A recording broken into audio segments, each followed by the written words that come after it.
마른 뼈들이 살아나다라는 제목으로 하나님 말씀 증거하도록 하겠습니다. 오늘은 광복절 기념주일로 지킵니다.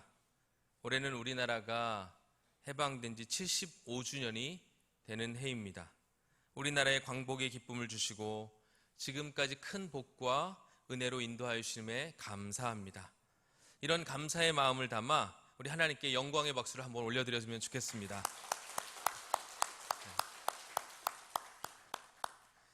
우리나라가 잘 살게 된 것에 대해서 사람들은 한강의 기적이다, 또는 새마을 운동의 결과다, 이런 이야기를 하는 분들도 계시지만 물론 일면 맞는 이야기입니다. 그러나 사실 이 모든 것은 하나님의 전적인 은혜입니다. 그러나 요즘 우리나라는 참 기도의 제목들이 많이 있습니다. 코로나로 인해 정치, 경제, 사회, 문화 전반에 걸쳐 어려움을 겪고 있고, 또 우리 장로님께서 기도하신 것처럼 오랜 장마로 많은 피해를 입은 백성들이 있습니다.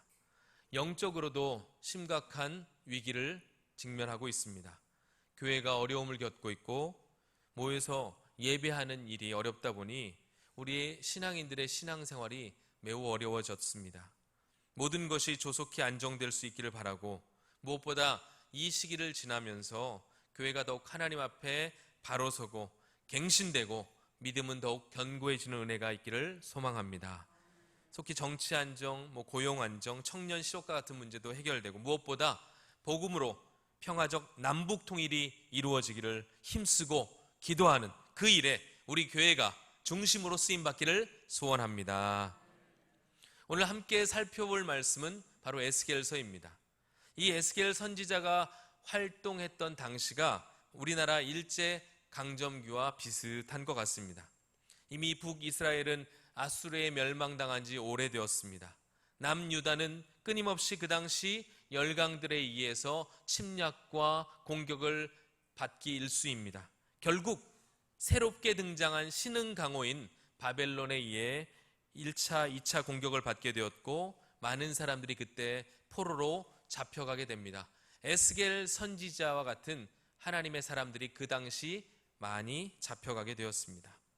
그렇게 시작된 바벨론 포로 생활의 그 여정은 그러나 쉽게 끝날 줄 알았습니다. 왜냐하면 자신들은 하나님이 택하신 백성이었고, 하나님께서 반드시 이 이민족의 압제로부터 우리를 벗어나게 하실 것이다 라는 믿음이 있었기 때문입니다.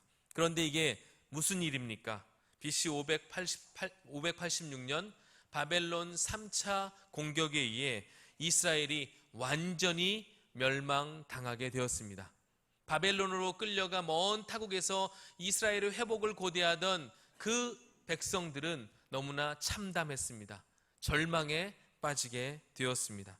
왜냐하면 다시는 자신의 고향 땅으로 돌아갈 수 없었기 때문입니다. 그런 절망의 깊은 곳에 빠져 있을 때 하나님께서 에스겔을 부르셨습니다. 에스겔 1장 1절입니다. 30째 해 넷째 달 초닷새에 내가 그발강가 사로잡힌 자 중에 있을 때 하늘이 열리며 하나님의 모습이 내게 보이니. 선지서를 읽으실 때는 항상 앞부분을 주목하여 읽으셔야 합니다. 왜냐하면 주로 1장과 2장에서 그 사람이 누구인지에 대해서 잘 설명해 주기 때문입니다. 바로 에스겔이 소명을 받는 장면이 오늘 1장에 기록되어 있습니다. 에스겔이란 이름의 뜻은 하나님께서 단련시키신다, 하나님이 강하게 하신다라는 이름의 뜻을 가지고 있습니다. 마치 포로기 동안 연단받는 이스라엘을 대변하는 이름과도 같습니다. 그럼 그때가, 에스겔을 부르신 때가 언제인가? 1장 2절에 보니까 여호와긴 왕이 사로잡힌 지 5년 그달 초닷새라 이렇게 나와 있어요. 유다의 제18대 왕이었던 여호와긴은 18대 왕이었는데 18세 왕위에 올랐습니다. 그러나 3달 만에 바벨론에 의해 폐위가 되었어요. 그의 부친은 11년간 남유다를 다스렸던 여호와김입니다. 김씨는 아닌 것 같아요. 바벨론의 느부갓네살은 친애굽 정책을 펼쳤던 그를 3개월 만에 폐위시키고 그와 함께 많은 백성들을 바벨론 포로로 잡아갑니다. 그렇게 여호와긴 왕이 포로로 잡혀간 지 몇 년째? 여러분 주목해서 보시라고 그랬잖아요. 몇 년째요? 5년째. 5년째 하나님께서 에스겔을 어디에서? 그발 강가에서 찾으셨다. 이렇게 이야기합니다. 자, 힌트를 드렸습니다. 지금 에스겔은 어디에 있는 것입니까? 그발 강가. 그럼 그발 강가는 어딘가? 1장 3절입니다. 함께 읽어볼까요? 시작. 갈대아 땅 그발 강가에서 여호와의 말씀이 부시의 아들 제사장 나 에스겔에게 특별히 임하고 여호와의 권능이 내 위에 있으니라. 아멘. 3절에 보니까 지금 에스겔이 서 있는 땅은 갈대아 땅 그발 강가로 되어 있어요. 여기에서 하나님의 말씀이 그에게 임했다라고 합니다. 갈대아는 바로 바벨론입니다. 바벨론의 일부죠. 특히 그발 강가는 바벨론 왕 느부갓네살이 포로로 잡아온 사람들을 정착시키고 그곳에 수용했던, 한마디로 포로 수용소 같은 지역입니다. 그리고 에스겔의 지금 아버지가 누구라고 소개하고 있습니까?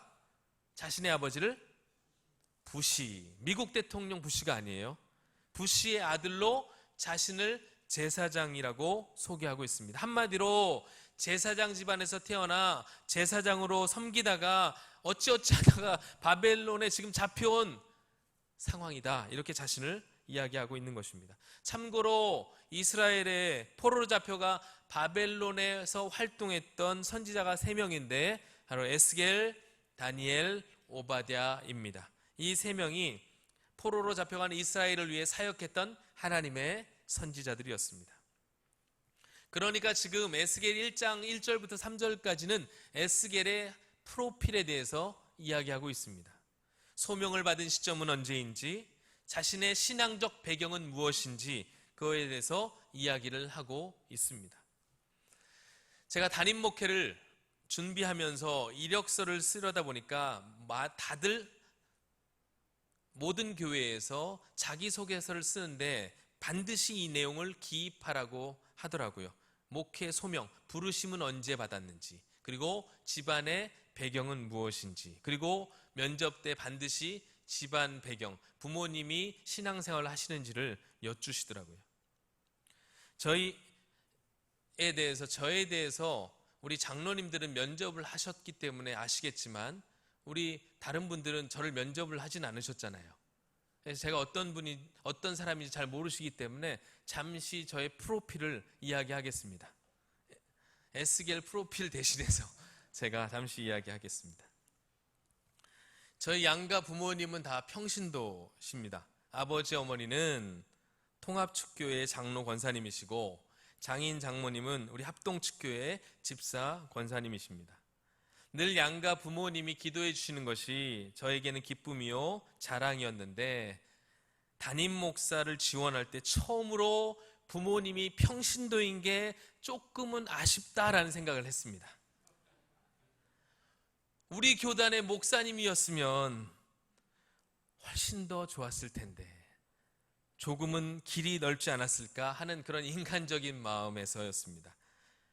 그러나 우리 하나님께서는 그런 인간적인 기대를 배제하시고 끝까지 하나님만 바라보게 하셨고 결국 하나님의 인도하심으로 우리 교회에 부임하게 되었습니다. 할렐루야. 인생에서 가장 잘한 일 하나를 꼽으라고 한다면 목사로 부르심을 받은 것에 대해 하나님 앞에 그대로 저의 자신을 순종한 것이고, 또 하나 우리 서울중앙교회로 인도되어져 온 것이 아닌가. 아멘 소리가 너무 작으시네요. 제가 다른데 갈 수도 없지만 네, 제가 우리 서울중앙교회 온 게 인생에서 제일 잘한 일 같습니다. 네, 감사합니다. 이제 목회자로 그런 부름을 언제 받았는가? 사실은 제가 이제 신대원에 입학할 때 그 전에 또 군대 제대해서 회심의 역사를 경험했지만 부르심 자체는 어머니가 모태에 있을 때, 그러니까 뱃속에 있을 때 저를 목사로 서원하셨습니다. 그래서 빼도 박도 못하게 목사로 부르심을 받았고, 그런데 잘한 점은 제가 목사로 부르심을 받은 것에 대해서 한 번도 원망하거나 불평하진 않았다는 겁니다. 사실 제가 잘하는 게 많았습니다. 그러든지 말든지. 네, 별로 믿기시지 않으시는 표정이신데, 제가 운동도 엄청 잘했고 지금도 잘 안 하지만, 네, 그리고 노래를 기가 막히게 잘했습니다. 예, 요즘에 조금 잘 못하는 것 같은데, 네, 그래서 제가 만약 목사로 부르심을 받지 않았더라면 가수가 되려고 하지 않았을까. 될지 안 될지는 모르는 일이지만, 예, 그렇게 하지 않았을까, 그런 생각을 합니다. 근데 어쨌든 그런 유혹을 다 뿌리치고 하나님 앞에 목사로 부르심을 받았고, 그 부르심에 순종한 것이 저희 인생의 가장 잘한 일이라고 생각합니다. 여러분도 그렇게 생각하십니까? 네, 감사합니다. 제가 우리 교회 지원할 때 적은 프로필의 일부입니다. 다른 것은 나중에 기회가 되면 제가 한 번 더 쭉 설명을 할 수 있는 시간이 있었으면 좋겠습니다. 자, 이제 저에 대한 생각은 다 한쪽으로 몰아넣으시고 에스겔로 다시 가보겠습니다. 에스겔은 제사장 집안에서 태어나 제사장으로 부름받아 제사장으로 사역을 하다가 바벨론으로 강제 이주를 당했습니다. 제사장이었기 때문에 그에게 있어서 가장 중요한 일은 제사를 드리는 일이었습니다. 그런데 제사를 드리려면 무엇이 필요합니까? 성막이 있어야 합니다. 성전이 있어야 합니다. 그런데 이스라엘은 이미 바벨론에 의해 성전이 다 파괴가 된 상황입니다. 포로로 잡혀갔습니다. 포로인데 자신이 그곳에서 예배 드릴 수 있는 환경이 되지 않았습니다. 바벨론에는 하나님께 예배할 성막과 성전이 있으리 만무했습니다. 그런 상황에서 에스겔의 고민이 시작되었을 것입니다. 나는 앞으로 무엇을 하며 살아야 하나? 민족에 대한 고민도 있었을 것이고 자신의 부르심에 대한 정체성의 고민도 있었을 것입니다. 나라 상황도 엉망이지, 개인적인 희망도 보이지 않지, 자신의 운명에 대해 고민하고 있던 그때 우리 하나님께서 에스겔을 찾아가신 것입니다. 그발 강가에 있던 에스겔에게 하나님의 말씀이 임했습니다. 그 특별한 부르심은 에스겔의 사명에 대한 일깨움이었고 정체성에 대한 확인이었습니다. 그리고 이스라엘을 회복케 하시는 하나님의 신실하신 부르심이었습니다. 바벨론에 의해 망하고 나서는 더 이상 제사를 드릴 장소가 없었습니다. 이곳에서 하나님은 말씀으로 임하셨습니다. 이제는 제사 중심의 신앙생활이 아닌 영원히 변하지 않는 하나님의 말씀이 신앙생활의 중심이 되게 하신 것입니다. 바로 놀라운 변곡점이 그 순간 그와 그의 나라에 임하게 된 것이죠. 제사 중심의 신앙 공동체에서 말씀 중심의 공동체로의 변화, 이 놀라운 변화가 이스라엘 가운데 그리고 에스겔의 사역 가운데 나타나게 된 것입니다. 이렇게 말씀을 받고 그 사명을 감당하던 에스겔의 말씀 사역의 진수가 바로 오늘 본문의 내용입니다. 혹자는 그래서 70년 바벨론 포로기에 대해서 역설적으로 바벨론의 포로기는 이스라엘의 신앙의 무덤이 아닌 위대한 영적 생명력이 태동하는 시기였다, 이렇게 평가를 하기도 합니다. 국가도 무너지고 성전도 무너지고 신앙의 정체성이 흔들리던 이 시기에 남은 것은 오직 율법, 하나님의 말씀뿐이었습니다. 그들에게 유일한 소망은 하나님의 말씀이었다는 것입니다.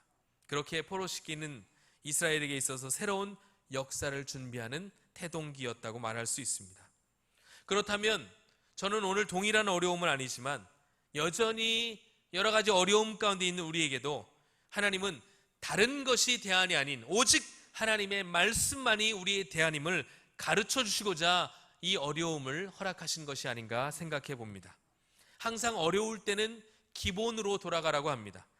운동선수가 무너진 폼을 다시 세울 때는 자기가 처음 운동할 때 배웠던 코치에게 찾아가서 자신의 무너진 폼을 점검받습니다.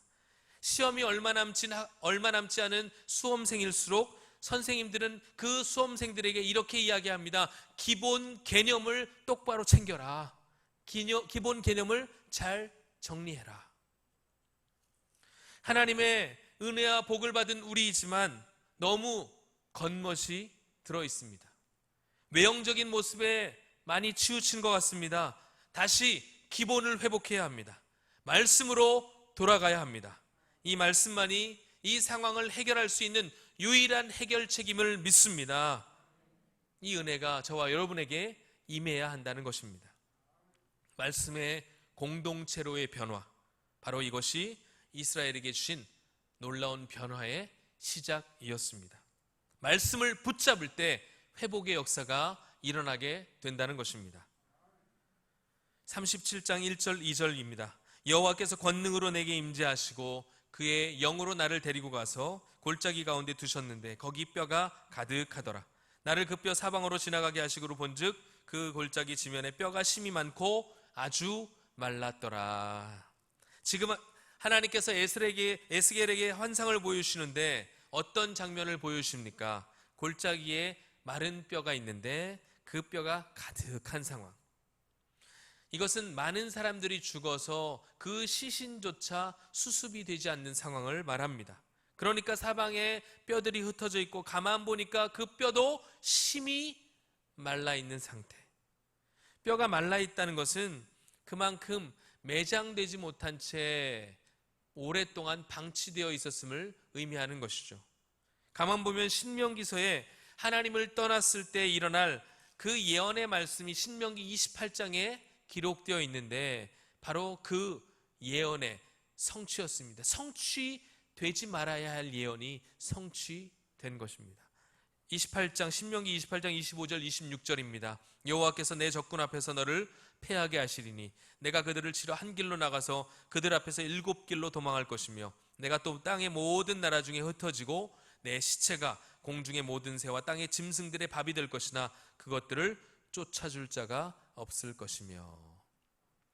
원래 신명기 28장은 하나님의 말씀을 신실하게 지키는 자에게 주는 하나님의 복으로 시작되는 그런 귀한 성경 말씀입니다. 여기에는 우리 성도들이 너무나 좋아하는 말씀들이 가득 있는데 그 중에 우리 어머니들이 좋아하시는 들어가도 복을 받고 나와도 복을 받고 이런 복을 받아 누리시게 되시길 바랍니다. 들어가도 복을 받고 나와도 복을 받고. 그리고 이어지는 말씀이 신명기 28장 7절인데 여호와께서 너를 대적하기 위해 일어난 적군들을 내 앞에서 패하게 하시리라. 그들이 한 길로 너를 치러 들어왔으나 7길로 도망하리라. 아멘. 하나님을 경외하는 자는 설령 대적이 쳐들어왔더라 할지라도 한 길로 온 대적들이 몇 길로? 7길로 도망하는 역사가 일어나게 된다는 것입니다. 그런데 이게 반대가 된 상황이죠. 오히려 이스라엘이 대적을 치러 갔는데 한 길로 갔다가 7길로 쫓겨나오는 상황이 되어버린 것입니다. 심지어 백성들은 흩어지게 될 것이다. 내 시체를 쫓아줄 자도 없을 것이다. 그러자 하나님께서 다시금 에스겔에게 이렇게 묻습니다. 3절입니다. 한번 같이 읽겠습니다. 그가 내게 이르시되 인자야 이 뼈들이 능히 살 수 있겠느냐 하시기로 내가 대답하되 주 여호와여 주께서 아시나이다. 아멘. 인자야 이 뼈들이 능히 살 수 있겠느냐 에스겔에게 물으십니다. 만약 하나님께서 저와 여러분에게 이 동일한 질문을 하신다면 여러분은 어떻게 대답하시겠습니까? 우리는 이미 성경을 알고 있기 때문에 주님은 하실 수 있습니다. 아멘 이렇게 대답할 것입니다. 대부분 한국교회 성도들은 믿음이 좋아서 믿습니다 이렇게 하실 것입니다.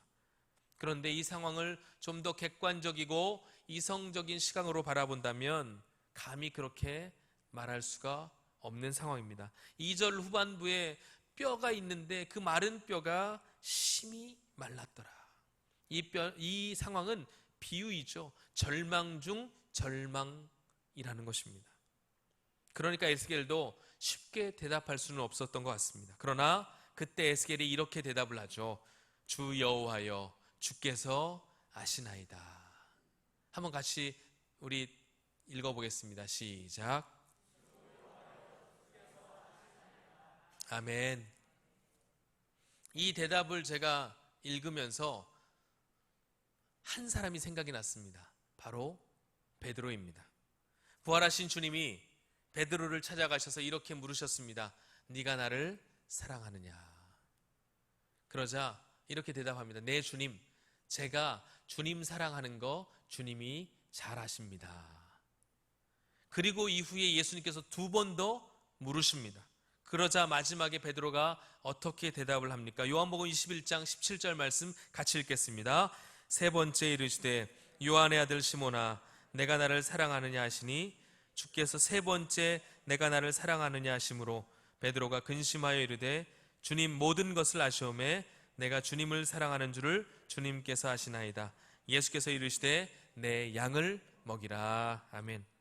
베드로의 대답이 이전 두 번의 대답과 비슷하지만 다른 점 하나를 발견할 수가 있는데 그것이 무엇인가? 주님 모든 것을 아시오매 라는 말이 추가가 되어 있어요. 단순히 아십니다라가 아닙니다. 주님은 모든 것을 아십니다. 바로 이 고백을 우리 주님이 듣길 원하셨습니다. 이 고백 속에 담긴 뜻은 나에 대한 것뿐 아니라 나의 사역에 대한, 그리고 우리 나라와 민족의 미래까지도 우리 주님은 다 아시고 나를 부르신 것입니다. 이제는 내가 그 뜻에 순종하겠습니다. 바로 이 고백인 것입니다. 오늘 에스겔도 마찬가지죠. 그냥 단순히 잘 모르겠습니다가 아닙니다. 주님만이 모든 것을 아시는 분이시니 주 뜻대로 하옵소서. 저는 그 뜻에 순종하겠습니다. 이것입니다. 주님은 바로 우리의 믿음의 고백을 듣길 원하십니다. 상황과 환경을 뛰어넘어 역사하시는 전능하신 우리 하나님을 신뢰하고 믿을 때 우리 모두가 이런 고백을 올려드리게 될 줄 믿습니다. 그러자 이렇게 대답한 에스겔에게 다시 하나님의 말씀이 임하였습니다. 4절입니다. 또 내가 이르시되 너는 이 모든 뼈에게 대언하여 이르기를 너희 마른 뼈들아 여호와의 말씀을 들을지어다. 아멘. 하나님은 가능성 제로에 있는 그 마른 뼈를 향해 하나님의 말씀을 대언하라 명하셨습니다. 그런데 여기서 주목할 것은 대언이란 말입니다. 직접 말씀하셔도 될 법한데 자신의 말씀을 대신 전하라고 합니다. 말씀의 도구로 설교자를 사용하시는 모습을 볼 수 있습니다. 앞서 1장 1절과 2절에서 제사장인 에스겔에게 제사가 임한 것이 아닌 하나님의 말씀이 임했습니다. 결국 이러한 상황을 해결할 수 있는 유일한 길은 설교자를 통해 하나님의 말씀이 바르게 선포될 때 이러한 마른 뼈 같은 상황이 해결되고 변화되고 생명의 역사로 나타나게 될 줄 믿습니다. 그래서 설교자는 늘 주의해야 합니다. 말씀을 들려주신 대로 전하기를 애써야 합니다. 물론 설교자가 사람이기 때문에 자신의 깨달은 바 그리고 같은 말씀을 보더라도 적용과 느낌이 다를 수가 있습니다. 그러나 진실하게 하나님의 말씀 앞에 서야 합니다. 두렵고 떨리는 마음으로 그 말씀을 대언해야 합니다. 왜냐하면 이 말은 나의 말이 아니기 때문입니다. 하나님의 말씀이기 때문입니다. 그래서 스코틀랜드의 종교개혁자였던 존 낙스를 일컬어 메리 여왕은 하나님의 나팔수라 칭하면서 그의 말씀 듣는 것을 너무나 두려워했습니다.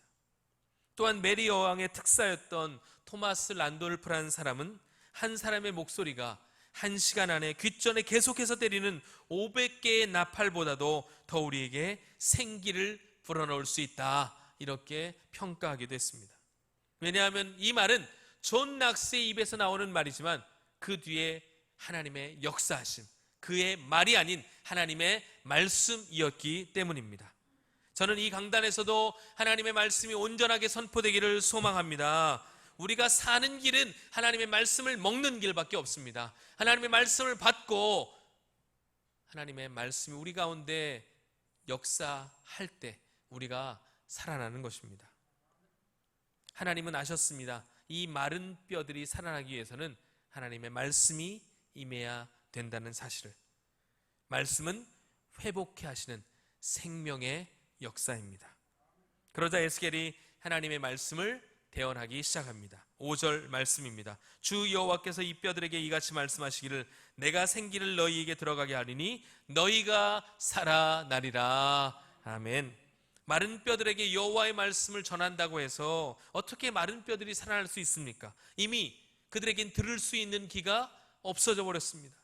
마른 뼈들만 가득한 상황인데 어떻게 하나님의 말씀을 들을 수가 있겠습니까? 그런데 우리 하나님은 능력의 하나님이시고 창조주 하나님이십니다. 마른 뼈에 생기가 드러나서 살아날 수 있다고 말씀하십니다. 여기서 생기는 지난주 말씀드렸던 루아흐, 바람 혹은 영을 지칭합니다. 창세기 1장 2절에 하나님의 영이 수면 위에 운행했더라 할 때 하나님의 영이 루아흐, 생기죠. 그리고 그 생기가 창세기 2장에 아담을 흙으로 지으시고 그 코에 생기를 불어넣으셨더니 뭐가 되었더라? 생명이 되었더라. 그 코에 불어넣었던 생기도 루아흐입니다. 그리고 노아 홍수 때 40주야로 내렸던 비가 그치고 하나님께서 바람을 이 땅 가운데 불게 하셔서 그 물을 말리셨는데 그 바람 역시 루아흐입니다. 바로 이것은 생명이고 성령의 역사라는 것입니다. 하나님의 말씀이 들어가니까 전혀 가망성 없던 마른 뼈들이 살아나기 시작합니다. 6절 같이 읽겠습니다. 너희 위에 힘줄을 두고 살을 입히고 가죽으로 덮고 너희 속에 생기를 넣으리니 너희가 살아나리라. 또 내가 여호와인 줄 너희가 알리라 하셨다 하라. 아멘. 말씀이 들어가자 생명의 역사가 시작됩니다. 마른 뼈 위에 힘줄을 두고 살을 입힙니다. 그리고 가죽으로 덮습니다.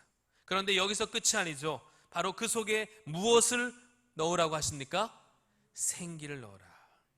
완전히 죽어 있는 상황에서 생기가 임했습니다. 그랬더니 어떠한 현상이 일어나기 시작합니까? 7절을 보십시오. 이에 내가 명령을 따라 대언하니 대언할 때 소리가 나고 움직이며 이 뼈 저 뼈가 들어가맞아 뼈들이 서로 연결되더라. 아멘.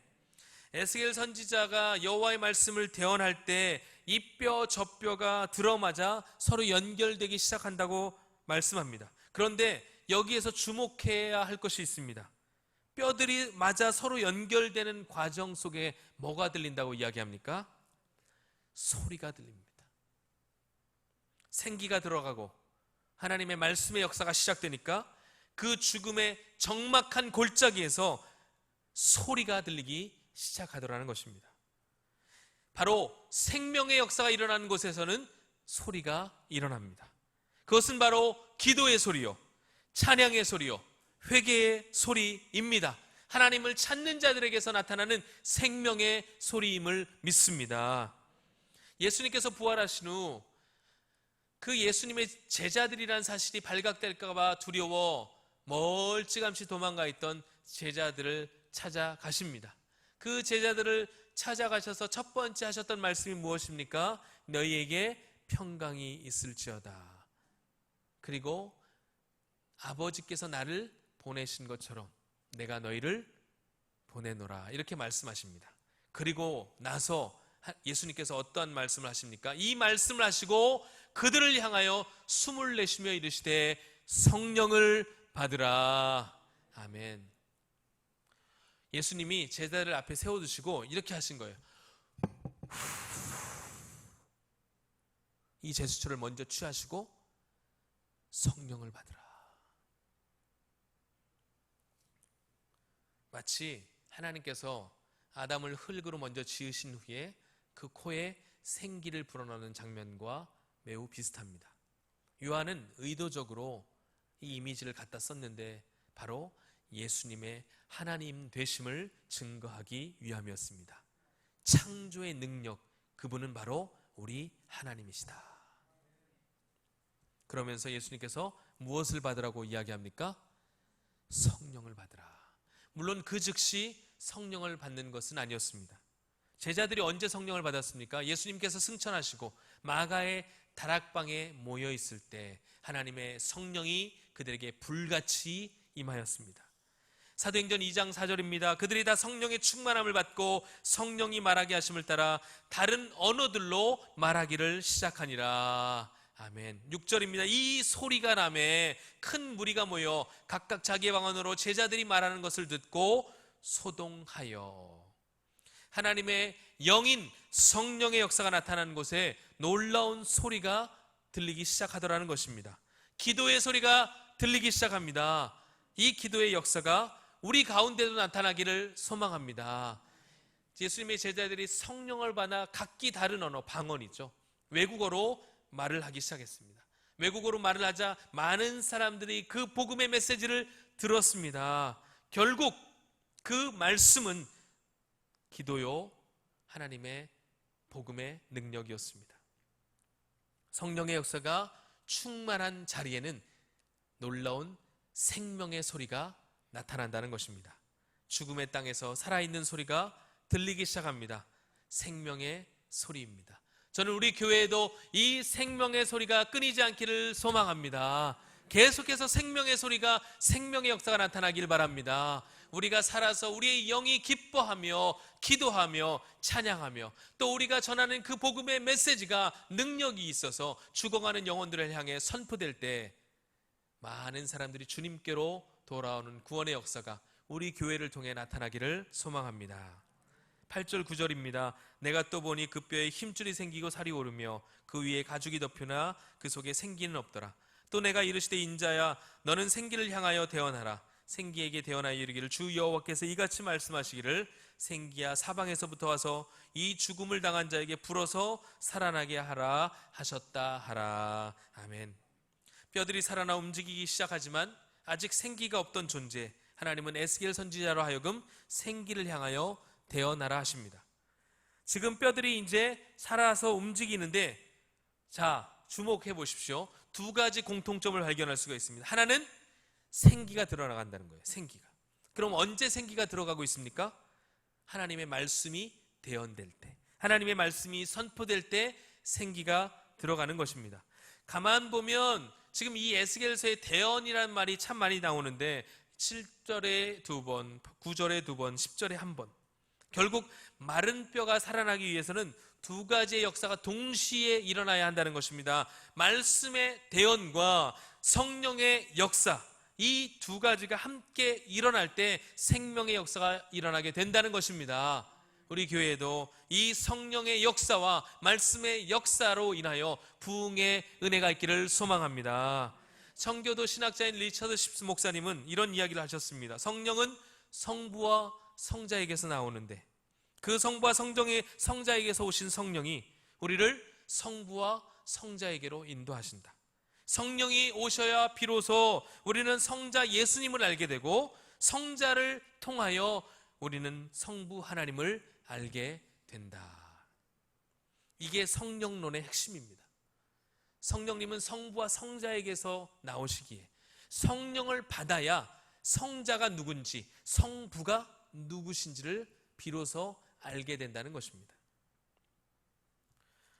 예수님은 요한복음 1장 1절에 자신을 말씀이라 소개하고 계시죠. 태초에 말씀이 계시니라. 이 말씀이 하나님과 함께 계셨으니 이 말씀은 곧 하나님이시라. 말씀이신 예수님을 알 수 있는 방법은 성령이 임하실 때 가능합니다. 지식적으로 깨달아지는 게 아닙니다. 많이 연구해서 알아가는 것이 아닙니다. 성령께서 임하셔야 우리가 참 예수님을 알아가게 되는 것입니다. 거듭날 때 우리 안에 찾아오신 성령님은 우리 속에 영원히 함께 하십니다. 그런데 성령님은 역사하실 때 반드시 말씀을 들어서 역사하시는 영입니다. 그렇게 우리 안에는 어느 때이든지 말씀이 자리 잡고 있어야 합니다. 평상시 말씀을 읽어라, 말씀을 암송해라. 왜 이렇게 강조하냐면 말씀이 우리 안에 한 절이라도 있어야 성령은 그 말씀을 들어서 사용하신다는 것입니다. 깨닫게 하시기 때문입니다. 그렇기에 평소에 말씀이라는 씨를 우리의 마음밭에 잘 뿌려 놓으십시오. 말씀을 뿌릴 수 없는 환경에 처할 때 성령은 그 말씀을 들어 사용하십니다. 인생의 폭풍우를 만날 때, 성령께서는 우리 안에 심겨진 그 말씀 한 절 한 절을 생각나게 하시고 그 말씀의 비밀을 깨닫게 하십니다. 내가 너와 함께 할 것이다. 강하고 담대하라. 이 말씀이 그 옛날 구약의 백성들에게만 주신 말씀이 아닌 오늘 살아서 역사하시는 하나님의 말씀으로 들리게 하는 분은 바로 우리 성령 하나님이신 줄 믿습니다. 그렇기 때문에 우리가 성령 충만해야 합니다. 이미 우리는 예수를 믿고 성령을 받았습니다. 할렐루야. 거듭난 하나님의 백성은 이미 성령을 받은 것입니다. 성령이 이미 우리 안에 계십니다. 그러나 성령은 부끄러워하는 영이십니다. 그렇기 때문에 우리 안에 영이 말씀이 충만하지 않으면 성령은 부끄러워 역사하지 않으십니다. 말씀이 충만하고 기도가 충만하고 찬송이 충만할 때 성령은 드디어 우리 안에 일하기 시작합니다. 새로운 성령의 역사를 우리 가운데 일으켜 주시는 것입니다. 죽음의 땅, 아무런 희망도 보이지 않은 그 땅에 부름받은 한 사람으로 인하여 이스라엘의 회복의 역사가 시작되었습니다. 죽음의 땅이 생명의 땅으로 바뀌었습니다. 그렇게 살아난 마른 뼈가 하나님의 큰 군대를 이루었다고 성경은 말합니다. 10절 같이 읽겠습니다.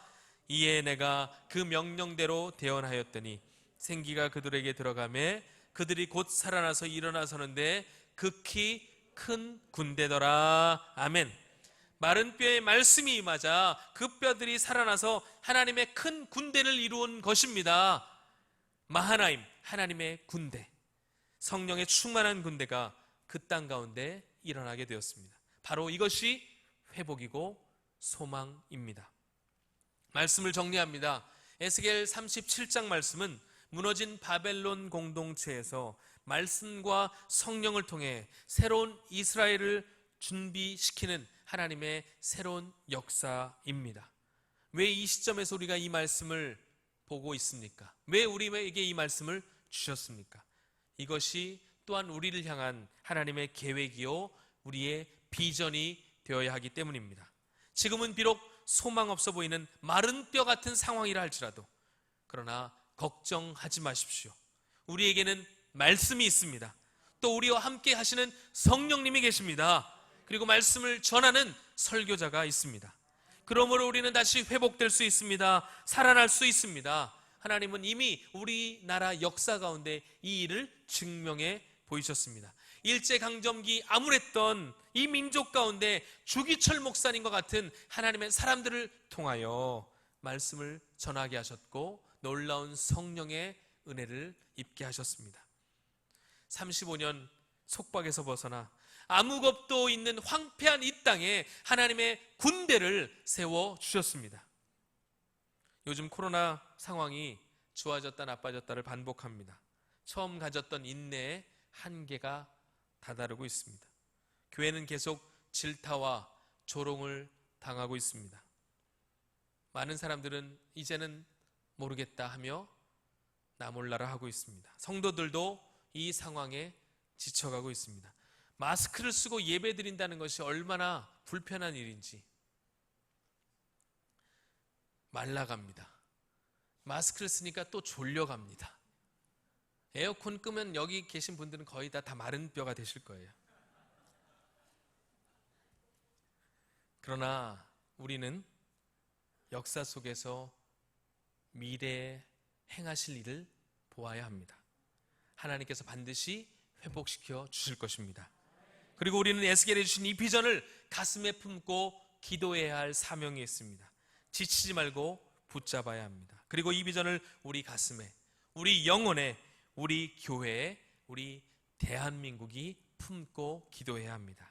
마른 뼈가 큰 군대를 이루었듯이 다시금 우리 교회에도 하나님의 군대가 일어나기를 소망합니다. 이 땅에 성령의 바람이 불어, 우리 교회에 성령의 바람이 불어 놀라운 회복의 역사, 은혜의 역사가 다시금 써내려져 가기를 주님의 이름으로 축복합니다. 그 역사의 주인공이 바로 저와 여러분 되기를 소망합니다.